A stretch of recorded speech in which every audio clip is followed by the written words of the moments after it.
Don't write what you saw. Write what we tell you happened.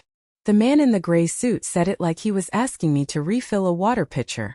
I stopped outside room 814 with my hand still wrapped around the chart. For a second, the only sound in the pediatric wing was the soft pulse of the cardiac monitor behind the door. Beep, beep, beep. It was 2:17 in the morning at St. Catherine's Medical Center in Manhattan, and I had been awake for 19 hours. My name is Emily Carter. I was 29 then, a pediatric nurse with student loans, aching feet, and exactly $12 in my checking account until payday. I had learned to survive exhaustion. I had not learned how to lie for powerful men. The boy in room 814 was 7 years old. Noah Moretti. He had arrived less than an hour earlier surrounded by private security, hospital administrators, and people who wore expensive suits but never introduced themselves. The story was simple. Too simple. Noah had fallen down a staircase at his father's home. That was what everyone kept repeating. A fall. An accident. Nothing more. But children tell the truth in ways adults forget to notice. Noah wouldn't look at the staircase photograph someone had shown him. He flinched whenever the door opened, and every time a dark-haired man named Victor stepped near the bed, Noah's fingers curled tightly into the blanket. I had documented exactly what I observed. Nothing dramatic. Nothing accusatory. Just facts. That was apparently the problem. The man in the gray suit glanced at my chart. You'll revise the notes. I'll correct anything medically inaccurate. His expression barely changed. You'll revise them. I looked through the glass panel in the door. Noah was awake. Small beneath the white hospital blanket. His brown eyes were fixed on me. Watching. Waiting. Then the elevator doors opened. 3 men stepped out first. Black suits. Quiet movements. Then he appeared behind them. Dominic Moretti. I knew the name. Everyone in New York seemed to. Restaurants. Construction companies. Shipping firms. And whispers. Always whispers. He was taller than I expected, maybe 6'2", dressed in a charcoal suit without a tie. Nothing about him was rushed, yet the hallway seemed to rearrange itself around him. Doctors stopped talking. An administrator straightened his jacket. Even the gray-suited lawyer moved half a step aside. Dominic looked through the window at his son. Something changed in his face. Not weakness. Something quieter. Then his eyes moved to me. Are you the nurse? Yes. He glanced at the chart in my hand. My attorney says there's a problem. No problem. The lawyer stiffened. Dominic's gaze stayed on me. What will the report say? I could feel every person in the hallway listening. My heart beat harder. I was afraid. Of course I was. But fear didn't change what I had seen. I tightened my grip on the chart. It will say your son arrived frightened, that his account hasn't been confirmed, and that certain details don't match the explanation we were given. Silence. Dominic took one slow step closer. You're calling my family liars? No, I looked through the glass at Noah, then back at his father. I'm saying your son deserves the truth before anyone decides what the truth is. His jaw tightened. The lawyer started to speak. Dominic raised one hand. The hallway fell silent again. Then, from inside room 814, Noah began to cry. Noah's cry changed everything. It wasn't loud. That made it worse. A small broken sound behind a closed hospital door. The kind children make when they're trying not to be heard. I moved before anyone else did. Dominic reached the door at the same time. For one strange second, we stood shoulder to shoulder beneath the fluorescent lights. Then I stepped in front of him. Wait. His eyes sharpened.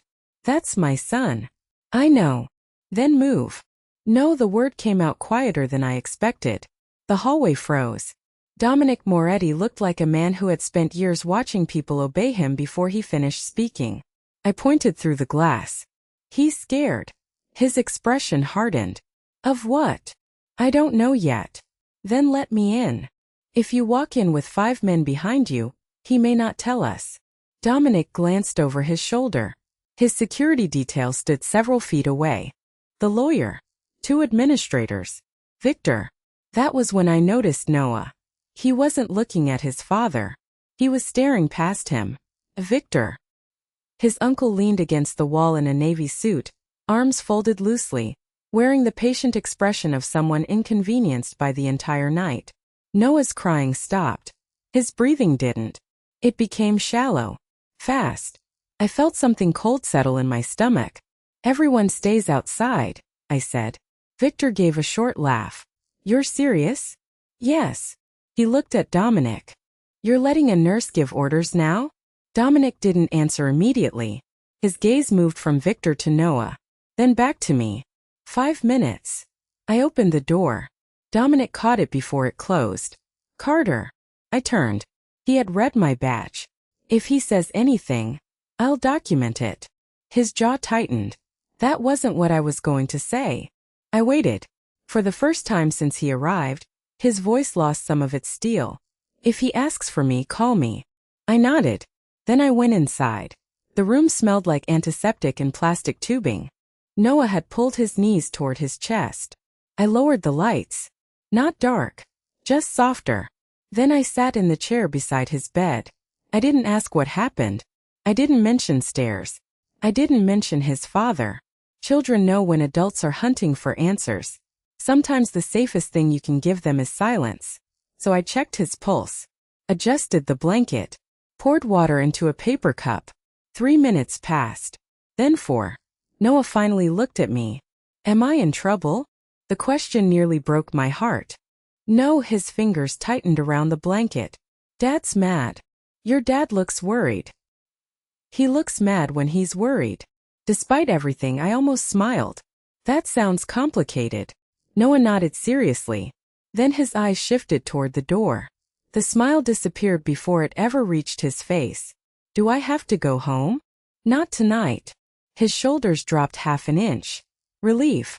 Small. Unmistakable. I kept my voice gentle. Is there someone you don't want to see? He stared at the white sheet. Nothing. Then footsteps sounded outside. Noah went rigid. I followed his gaze. Through the narrow window, Victor had moved closer to the door. Too close. Noah whispered one word. Please. I stood and closed the privacy curtain across the glass. Outside, someone immediately knocked. Dominic's voice came through the door. Emily. First name now. Not Carter. Open the door. Noah grabbed my wrist. His hand was tiny, cold, terrified. And in that moment, I understood one thing with absolute certainty. Whatever happened to this boy, the lie wasn't protecting him. It was protecting someone else. Dominic knocked again. Not louder. That was what made it feel like an order. Emily. Noah's fingers stayed wrapped around my wrist. I looked down at him. Do you want your dad in here? His eyes flicked toward the door, then toward the curtain, then back to me. He gave the smallest nod. Only for his father. I understood. I opened the door 3 inches. Dominic stood alone. Almost. Victor was 10 feet behind him. The lawyer stood beside the nurse's station. Just you, I said. Dominic looked past me toward his son. Then he turned. Everyone stays here. Victor pushed away from the wall. Dominic, this is ridiculous. Dominic didn't even look at him. I said stay. The hallway went quiet. I let him inside. The moment the door closed, something about him changed. Not completely. Power doesn't disappear that easily. But he stopped being Dominic Moretti, the man everyone watched. For a few seconds, he was only a father standing beside a hospital bed. Noah released my wrist. Hey buddy. Dominic's voice was softer than I expected. Noah looked at him but said nothing. Dominic pulled the chair closer. He didn't touch him. That surprised me. He waited. Are you hurting? Noah shook his head. Do you want me to stay? A pause. Then another nod. Dominic exhaled slowly. I turned toward the monitor, giving them privacy without leaving. Behind me, Dominic spoke again. Your uncle said you fell. Noah's entire body tightened. I turned immediately. Don't. Dominic looked at me. I need to know what happened. And that question just told him what answer the adults expect. His eyes narrowed. For half a second, I thought I had gone too far. Then Noah whispered. I don't remember. Dominic looked at him. I looked at him too. The words sounded rehearsed. Not because of the sentence. Because of the way he said it. Flat. Quick. As if he had practiced. I sat on the edge of the chair near the bed. Noah, you don't have to remember anything tonight. He looked at me. You don't. No, his eyes grew uncertain. What if somebody gets mad? Nobody gets to be mad at you for telling the truth. Dominic's face changed. Barely. But I saw it. Something in that sentence reached him. Maybe guilt. Maybe recognition. Noah glanced at his father. Even Dad. Dominic leaned forward. Especially me. The room became very still. Noah studied him for several seconds. Then he whispered, "Promise." Dominic answered without hesitation, "I promise." For the first time, Noah's shoulders loosened. Not much. Enough. I stood. "I'm going to check something at the nurse's station." Dominic looked at me. "You're leaving us alone?" "For 2 minutes." His expression suggested he wasn't used to being trusted either. I stepped into the hallway. Victor was waiting.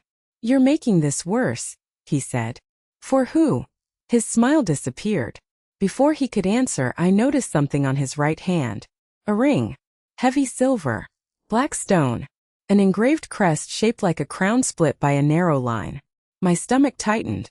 I had seen that symbol before. Not on Victor. On a drawing tucked beneath Noah's pillow.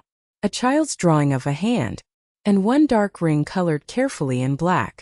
I stared at Victor's ring for half a second too long. He noticed. His hand slipped casually into his pocket. "What?" "Nothing."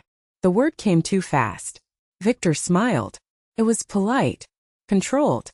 The kind of smile people use when they want you to believe there is nothing behind it. I turned toward the nurse's station. My pulse had started climbing. The drawing. The black ring. Noah's reaction. None of it proved anything. But nursing had taught me not to ignore patterns just because they were inconvenient. I pulled Noah's chart closer and reviewed the intake notes. Arrival time. Medications. Vitals. Family statements. Then I found something strange. The first account had been entered at 1:41 a.m. According to it, Dominic had been home when Noah fell. But Dominic hadn't arrived at the hospital until almost 40 minutes later. I looked toward room 814. Through the narrow opening beside the curtain, I could see Dominic sitting beside Noah's bed. His shoulders were lowered now. No guards. No commands. Just a father listening to his son breathe. Something wrong. Victor had followed me. I closed the chart. "You said Dominic was there tonight." Victor's expression didn't move. "He was. At the house." "Yes." "What time?" He tilted his head. "Why?" "Because the timeline matters. The boy fell. We brought him here. That's the timeline." I held his gaze. "That's not a timeline." For the first time, irritation flashed across his face. "You nurses always this difficult?" "Only when people keep changing their stories." His smile disappeared. Then the gray-suited attorney stepped between us. "Miss Carter, hospital counsel would like to speak with you." 2 administrators were waiting near the conference room. One was Dr. Alan Whitmore, the chief medical officer. I had seen him maybe 3 times in 4 years. He knew my name tonight. That told me everything. "Emily," he said quietly, "come with us." Inside the conference room, the door clicked shut. The attorney placed a printed document on the table. "We've prepared a clarification for your notes." I didn't sit. I didn't request a clarification. Dr. Whitmore rubbed his forehead. "This is a sensitive situation. It's a pediatric patient. It's also the Moretti family." There it was. Not medicine. Fear. The attorney slid the paper toward me. The revised statement removed every reference to Noah's distress around specific family members. It described the incident as an accidental fall. Final. Clean. Safe. For everyone except Noah. "I'm not signing this." Dr. Whitmore looked at me. "Emily, think carefully." "I am. This could affect your position." My stomach tightened. I needed this job. Rent was due in 9 days. My student loan payment had already been postponed twice. Losing my badge meant losing everything I had spent years building. Then I remembered Noah asking one question. "Am I in trouble?" I pushed the document back. "My license doesn't belong to this hospital." Nobody spoke. "And my notes don't belong to the Morettis." The door opened behind me. Dominic stood there. He looked at the unsigned paper, then at Dr. Whitmore, then at me. What are they asking you to change? Before I could answer, Victor appeared behind him, and from room 814 an alarm began to sound. The alarm cut through the hallway like a blade. I ran. Dominic was beside me before I reached room 814. Noah had pulled the pulse oximeter clip from his finger and was sitting upright in bed, breathing too fast, eyes fixed on the door. A nurse silenced the alarm. "Noah," I said. He looked at me, then past me. Victor was standing in the hallway. That was enough. Close the door. Dominic turned immediately. "Victor, stay out." His brother's face hardened. This is getting absurd. Dominic stepped into the doorway. No one word. Nothing louder. But Victor stopped. I pulled the curtain across the glass again. Noah's breathing remained shallow. I crouched beside the bed. "You're safe." His eyes moved to Dominic, then back to me. "Can he stay?" "Yes." Dominic sat down without speaking. I guided Noah through slow breaths. In through the nose, out through the mouth. Again. Again. Gradually his shoulders lowered. The monitor settled. Dominic watched every movement. Not me. His son. When Noah finally leaned back against the pillow, Dominic spoke quietly. "What scared you?" Noah's face closed. I raised one hand. "Don't push." Dominic looked at me. "I'm his father. And right now he's trying to decide whether adults are safe." That landed harder than I expected. Dominic leaned back. For several seconds nobody spoke. Then Noah reached beneath his pillow. My breath caught. He pulled out the drawing. The hand. The black ring. Dominic saw it. His expression changed. "Where did you see that?" Noah immediately folded the paper. Too late. Dominic had recognized the symbol. I saw it in his eyes. He looked toward the closed door. Toward Victor. Then back at Noah. "That ring belongs to our family." Noah stared down. "Your uncle wears one," Dominic said. I watched Noah's fingers tighten around the paper. "Dominic." He stopped. I lowered my voice. "Don't give him the answer." For once he listened. That scared me almost as much as when he didn't. I turned to Noah. "You can show us things without talking." He looked at the drawing, then slowly nodded. I placed 3 blank sheets on the tray table. "Can you draw where you were before you came here?" He chose a blue crayon. A rectangle. A staircase. A small figure. Then another figure near the top. My pulse kicked. Dominic's breathing changed. Noah added one detail to the second figure. A black circle on its hand. The room became completely silent. Dominic stood. I caught his sleeve before he reached the door. He looked down at my hand, then at me. "Don't." "You saw it." I saw a frightened child draw a picture. He drew Victor. "Maybe." His eyes turned cold. "You think I should ignore this?" "No. I think you should stop making this about what you want to do and start making it about what Noah needs." His jaw tightened. For a moment I thought he would pull away. Instead he looked at his son. Noah was watching him. Carefully. Dominic sat back down. That was the first time I understood how much power it took for a man like him not to use it. Then Noah reached for another crayon. Red. He drew a door. And behind it, one word. "Office." Dominic stared at the word. "Office." His face went still. Too still. I had seen that expression before on parents receiving bad news. The moment emotion becomes so large it disappears from the surface. "Which office?" he asked. Noah lowered the crayon. I touched Dominic's arm. "Not yet." He looked at me. "We have 3 offices in the house. And he's 7. He knows the house. He also knows everyone in this room wants an answer." Dominic looked back at his son. Noah had stopped drawing. The walls were going up again. I moved the crayons aside. "That's enough for tonight." Dominic's eyes narrowed. "Emily." No, there it was again. That word. The one nobody else seemed willing to give him. Noah looked between us. Then something unexpected happened. He smiled. Barely. But he smiled. Dominic saw it too. His expression softened. "Fine," he said. It sounded like surrender in a language he hated speaking. I checked Noah's monitor and adjusted his pillow. Try to rest. Will you stay? The question caught me off guard. My shift ends soon. His face fell. I can stay until you fall asleep. Dominic looked at me. You've been here how long? 19 hours. You should go home. I almost laughed. 10 minutes earlier, his attorney had been helping threaten my job. Now he was concerned about my sleep. I'll survive. Noah reached for my hand. Dominic watched him do it. Something passed across his face. Not jealousy. Gratitude. Maybe grief. I didn't know enough about him yet to tell the difference. 20 minutes later, Noah was asleep. Dominic and I stepped into the hallway. Victor was gone. So was the attorney. I stopped. Where did they go? Dominic's security man approached. Mr. Victor left about 5 minutes ago. Dominic's eyes sharpened. Alone? Yes. Where? He didn't say. Dominic pulled out his phone. Caught his wrist. His gaze dropped to my hand. I released him immediately. Before you do anything, think. You think I don't?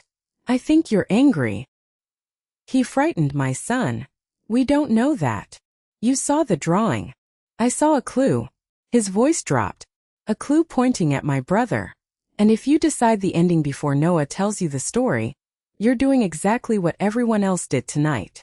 That stopped him. The hospital hallway hummed around us. A cart rolled past.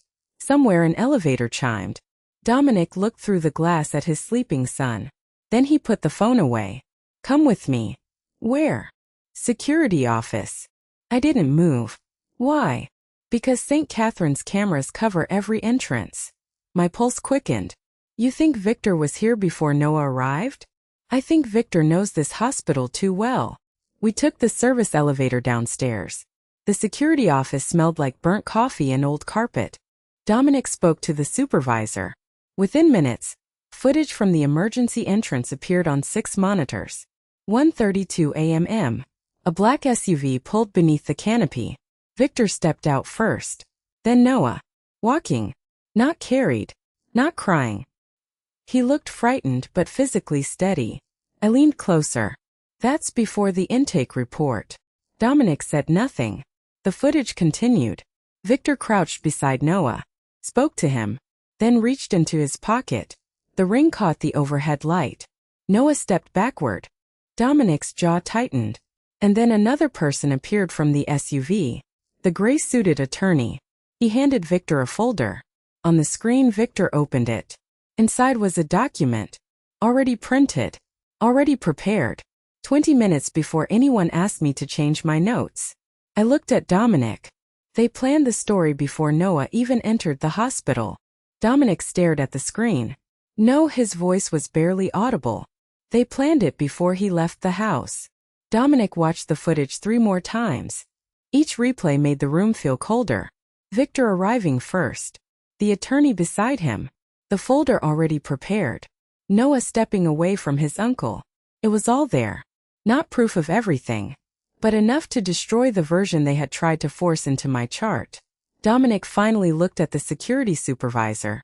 Copy the footage. The man nodded. 2 copies. I turned to him. Why 2? One stays with the hospital. And the other? With someone Victor can't influence. That answer surprised me. Not because Dominic had influence. Because for the first time he seemed to understand that his influence was part of the problem. We returned upstairs. The hallway outside room 814 was no longer quiet. Dr. Whitmore stood near the nurse's station. The gray-suited attorney was back. So was Victor. And this time Victor wasn't smiling. There you are, he said. Dominic kept walking. Victor stepped in front of him. We need to settle this before morning. There's nothing to settle. The hospital can't let rumors become accusations. I felt the attorney watching me. Victor noticed. His attention shifted. This nurse has already caused enough confusion. Dominic stopped. She has a name. Victor blinked. What? Emily Carter. Silence. Dominic moved around him and reached Noah's door. The attorney cleared his throat. Mr. Moretti, the revised statement still requires Miss Carter's signature. No, Dr. Whitmore looked uncomfortable. Dominic, no one changes her notes. The attorney's expression tightened. Victor stared at his brother. You're trusting her over family? Dominic looked through the glass at Noah. I'm trusting what my son is afraid to say. Victor's face changed. Only for a second. But I saw it. So did Dominic. Then Noah woke up. He sat upright when he saw everyone outside. I entered immediately. Dominic followed. Victor tried to come in. I blocked the doorway. No. This involves me. That's exactly why you stay outside. His voice dropped. You have no idea what you're interfering with. I looked at him. I know a frightened child when I see one. Dominic stepped beside me. Victor. One warning. That was enough. The door closed. Inside, Noah looked smaller than before. Too many adults. Too many expectations. I sat beside him. You don't have to talk. His eyes moved toward the hallway. Victor's silhouette was visible through the glass. Noah swallowed. Dominic saw it. He moved the privacy curtain until Victor disappeared. Better? He asked. Noah nodded. Then Dr. Whitmore entered with a social worker named Rachel Bennett. Her presence changed the room. No suits. No family authority. Just protocol. Victor immediately objected from outside. Dominic ignored him. Rachel sat several feet from the bed. Noah, nobody here is going to tell you what to say. He looked at me. I nodded. You can take your time. His breathing slowed. Dominic stayed near the wall. For once not controlling anything. Rachel asked gently. Do you remember being at home tonight? Noah nodded. Were you near the stairs? Another nod. Was anyone with you? His eyes filled. Dominic took one step forward. I shook my head. He stopped. Noah's fingers tightened around the blanket. Then he looked directly at his father. Dad. I'm here. You promised. Dominic's voice cracked slightly. I remember. Noah looked toward the covered window. Then at me. Then back at his father. The room held its breath. And Noah finally opened his mouth. Uncle Victor pushed me. For words. That was all. Noah didn't raise his voice. He didn't cry. He just said them. And the entire room went silent. Rachel stopped writing. Dr. Whitmore stared at the floor. I heard someone shift outside the door. Dominic didn't move. For one terrible second I thought he hadn't understood. Then I saw his hands. They had curled into fists at his sides. Noah noticed too. His eyes widened. I stepped between them. Not because Dominic had done anything. Because Noah was watching. Remember your promise, I said quietly. Dominic looked at me. Then at his son. His hand slowly opened. That small movement mattered more than anything he could have said. He walked to the bed and lowered himself into the chair. Noah. The boy stared at him. I believe you. Noah's face crumpled. Not from fear. Relief. Dominic reached out then stopped halfway. Can I hold your hand? Noah nodded. Only then did Dominic touch him. Outside Victor's voice rose. This is ridiculous. He's a scared kid. He doesn't know what he's saying. Noah flinched. Dominic looked toward the door. I saw the old version of him return for half a second. Cold. Absolute. Then Noah tightened his grip around his father's hand. Dominic stayed seated. Rachel, he said. The social worker looked up. What happens now? That question surprised everyone. Especially Victor. Rachel answered carefully. We document Noah's statement. Hospital security preserves the footage. Child Protective Services and law enforcement are notified. Noah stays somewhere he feels safe while the investigation continues. Dominic nodded. No argument. No demand. Do it. Victor pushed the door open before security could stop him. You're seriously letting strangers investigate our family? Dominic stood. The room changed. Victor stopped walking. Dominic's voice was quiet. This stopped being about our family the moment my son became afraid to speak. You know what this could do to us. I know what silence already did to him. Victor's face went pale. The attorney stepped forward. Dominic, think carefully. I am. He looked at Dr. Whitmore. Preserve every chart. Every camera file. Every version of every document submitted tonight. The attorney stiffened. Dominic continued. And no one contacts Emily Carter about changing a single word. Victor gave a humorless laugh. She's turned you against your own blood. Dominic looked at me, then at Noah. No, his voice softened. She reminded me to listen to it. Security escorted Victor away from the room while Rachel made the required calls. No threats. No spectacle. Just procedure. I hadn't expected that from Dominic. Maybe he hadn't expected it from himself. Dawn was beginning to lighten the windows when Noah finally slept again. Dominic stood beside me in the hallway. For the first time all night he looked tired. Human. I almost failed him, he said. You listened before it was too late. Because you stopped me. No, I looked through the glass at Noah. He stopped you. Dominic was quiet for a long moment.